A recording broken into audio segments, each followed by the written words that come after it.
According to the third National Survey of Children's Exposure to Violence, which OJJDP was proud to sponsor, almost a quarter of the young people surveyed in 2014 had witnessed family or community violence in the past year. Youth need and deserve treatment that takes into consideration the traumas they've already suffered in their short lives. Youth need and deserve that treatment.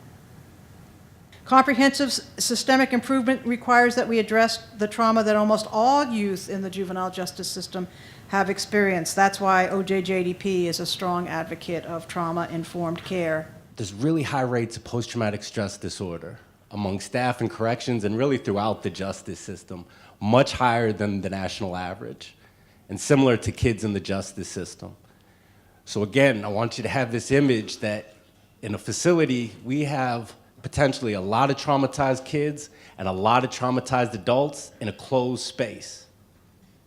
That is destined to be combustible if we don't do something about it.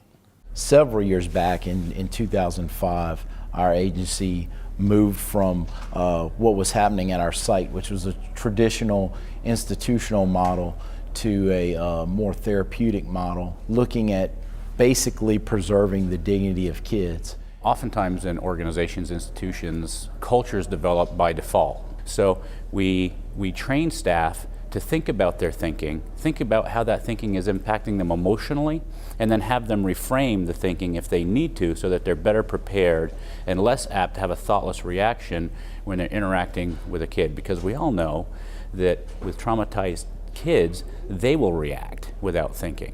And if we can prevent that trigger from taking place, the likelihood of successful low-level interventions is much higher.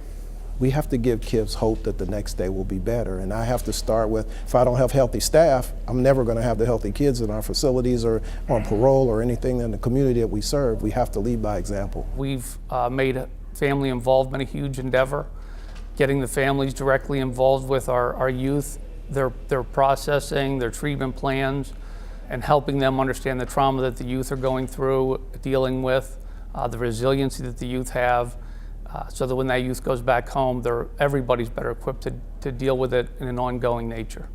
What I have learned over the years is the importance of slowing things down, taking my time, and taking the time to really get staff involved at all levels of our organization, from the frontline staff all the way through, to make sure there is enough buy-in by enough staff to be able to implement the system changes. There's two different pervasive perceptions that make implementing trauma-informed care difficult.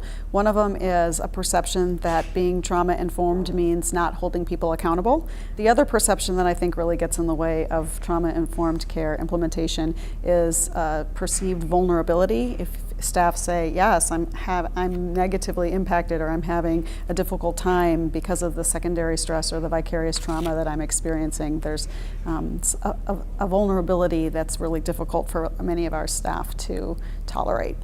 Our program evolves. It's not just the way it is. It's constantly evolving because we're looking at what the culture's like. And it's important for us to go back to our roots.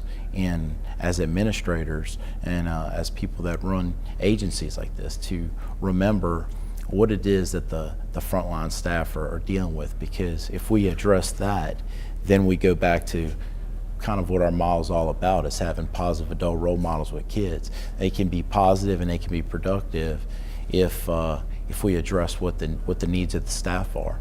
The communication and really the community that CJCA creates amongst the leaders in juvenile justice around the country is just priceless. I think it is an incredible organization that allows leaders from across the country to come together, share challenges, share what's working, best practices, and to really rely on one another. I think the opportunity for us to be part of the initiatives that the Casey Foundation provides us gives us a unique experience. It also gives us the ability to come together when usually training dollars are the first thing that get cut in a budget, and these are the kinds of things that they are able to help us provide to bridge that gap for learning, because that way we can pass it on, and they bring us all together with a common cause, and this wouldn't happen without their support.